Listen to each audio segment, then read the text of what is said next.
If your client had not one, not two, not 10, not 100, but thousands of products to promote through their social media channel, how do you think you would do it? And while promoting these products, you also have to make sure that your audience is completely invested and engaged with your content. Did the problem just get real? Let's learn it from the best in the business.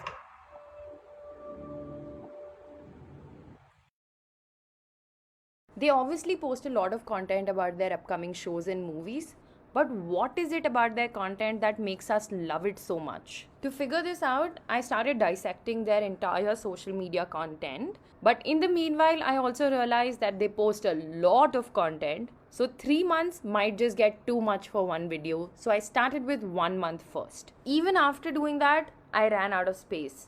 So let's move it to the other page. Now everything that you see here and here is all relatable content. This is the content that makes you feel, oh, that's so me. These are the formats that they use to keep you engaged with their content.